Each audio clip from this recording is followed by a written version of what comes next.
샬롬 반갑습니다. 바이블 투어 97일차 말씀을 읽도록 하겠습니다. 오늘은 디모데 전후서, 디도서, 빌레몬서 말씀까지 함께 읽고 묵상을 하도록 하겠습니다. 이 네 권의 성경을 전체적으로 한 공통된 주제로 잡기란 쉽지는 않겠지만 그래도 이 바울 서신서에 담겨져 있는 분명한 흐름이 있기에 저는 한번 정해보게 되었는데요. 성도의 자격이라고 한번 정해보았습니다. 사실 성도가 된다는 것은 특별한 자격이 필요한 것은 아닙니다. 왜냐하면 십자가의 은혜는 값없이 주신 하나님의 선물이거든요. 어떠한 자격이나 인간적 공로로 의해서 얻어지는 것이 절대로 아닙니다. 우리가 가지고 있는 믿음, 그래서 참 소중한 것 같습니다. 내가 어떻게 어떠한 행동을 해서 어떠한 사람이 되어져서 만들어진 것이 아니라 아무 자격 없고 아무 공로 없는 우리들을 창세전에 이미 택하셔서 하나님께서 아들 독생자를 통하여 우리를 살리시고 부활의 능력으로 말미암아 우리를 영화롭게 하시는, 그래서 성도 되게 하시는 엄청난 자격을 부여하셨죠. 그래서 성도가 어떤 자격이 필요하다라는 의미로 주제를 정한 건 아니고요. 오늘 이제 목회 서신을 우리가 주로 해서 읽게 됩니다. 디모데 전후서와 디도서, 이 목회 서신을 주로 해서 읽게 되는데 그 속에서 바울이 가지고 있는 서신서의 그 흐름, 말씀드렸듯이 단순 명료한 복음에 대한 정의, 예수 그리스도의 십자가 은혜가 무엇인가 하면 그것으로 끝나는 것이 아니라 그러한 칭의의 은혜가 있다면 반드시 따라오는 필요한 것이 무엇이냐? 바로 성화라는 것이죠. 성도로서의 어떠한 삶을 살아가는가, 이 부분 또한 우리 신앙의 균형에서 중요한 부분이다라는 것을 바울 서신서를 통해서 계속해서 살펴볼 수가 있습니다. 이제 그 성도의 자격, 이 성화된 하나님의 자녀로서 또 교회에서 직분을 맡은 직분자답게 어떻게 살아가는 것이 성경적인 기준일까라는 것을 고민해보고 함께 묵상해보면 좋겠습니다. 그래서 저는요, 직분을 맡고 계신 우리 성도님들이 계시다면 두려운 마음으로 읽으시면 좋겠습니다. 그리고 높은 기준으로 읽으시면 좋겠고요. 하나님이 나에게 은혜를 주셔서 나에게 직분을 맡기셨다라는 감사의 고백은 좋지만 타협하는 것은 하시지 않으셨으면 좋겠습니다. 성경을 읽으시면서 높은 기준을 가지고 지키지 못했던 것이 있다면 이제 지키려고 성령께 구하고 기도하고 나아가는 그런 시간이 되면 좋겠습니다. 디모데 전서, 디모데 후서는요, 바울이 에베소에서 사역하는 이 후배의 사역자에게 보낸 편지죠. 그래서 디모데가 이제 수신자가 되겠습니다. 발신자인 바울이 디모데에게 보내는 거예요. 사역자에 대한 자격, 직분을 맡은 자로서의 자세와 태도, 생활에 대한 교훈, 그래서 이를 목회 서신이라고 부릅니다. 그러나 이 목회 서신이라고 해서 목회자들에게만 주신 말씀은 아닙니다. 그렇게 생각하는 개념은요, 구약의 제사장 개념의 사고방식일 수 있죠. 예수를 믿고 난 이후에는 모두가 만인 제사장입니다. 모두가 하나님 안에서 하나님 일을 맡은 제사장의 역할들을 감당해야 합니다. 단 교회에서 맡은 일들을 직분을 나누었을 뿐입니다.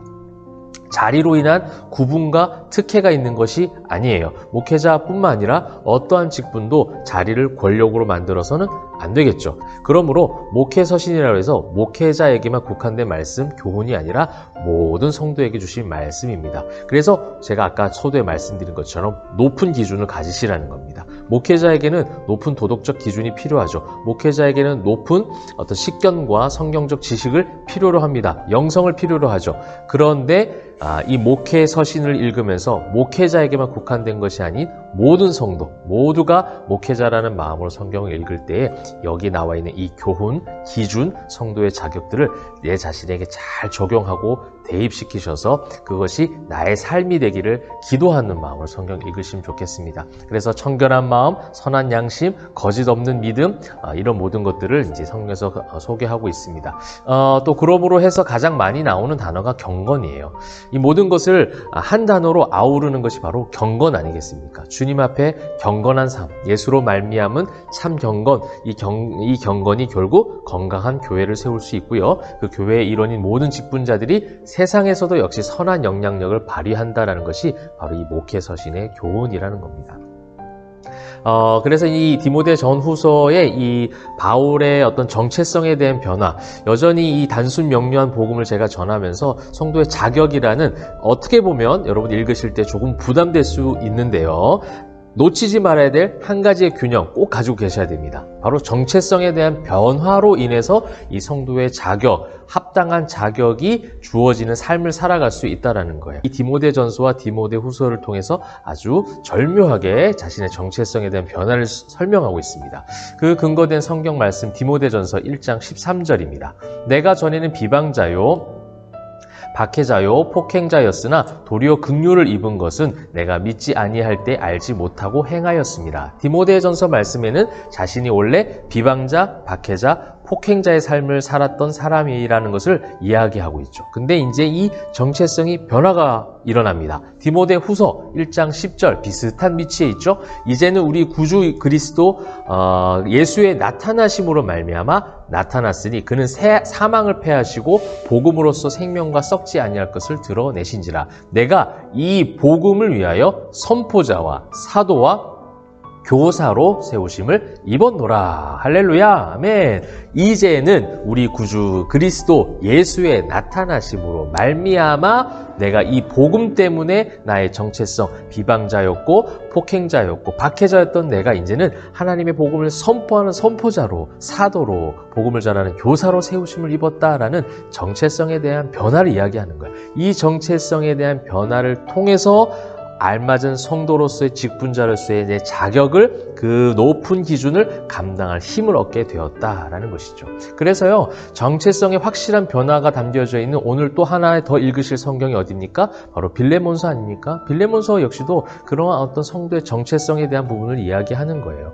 빌레몬에게 종 오네시모에게 자유를 주기를 바울이 편지를 보내고 있거든요. 종 되었던 자를 자유케 하신 예수 그리스도의 복음을 간접적인 메시지로 보여주는 것이죠. 그 복음이 형제를 사랑하고 용서할 근원적인 힘이 된다는 거예요. 예수 그리스도를 통해서 종된 우리가 죄의 종된 우리가 자유를 입었으니 그 자유를 이 종 오네시모에게 똑같은 예수님의 마음으로 그러한 사랑을 베풀고 용서를 베풀고 그를 자유케 하라 라고 권면한 편지입니다.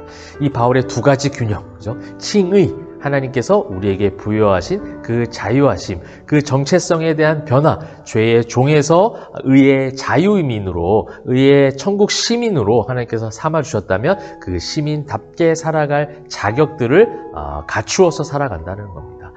이 칭의가 있으니 아무렇게나 살아도 돼가 아니라는 것이죠. 또한 내가 열심히 의롭게 살았으니 나는 믿음이 좋은 사람이야, 나는 좋은 직분자야 라고 말할 수 있는 것도 아니라는 겁니다. 이 두 가지가 함께 가는 이 바울의 서신서의 흐름, 그 신학적인 모습처럼 여러분 오늘도 말씀 읽으면서 이 두 가지의 건강한 균형을 가지시고 믿음으로 승리하시고 또 그 믿음에 합당한 삶을 통해서 복음에 선한 영향력을 끼치시는 저와 여러분 되시기를 소망합니다. 기도하겠습니다.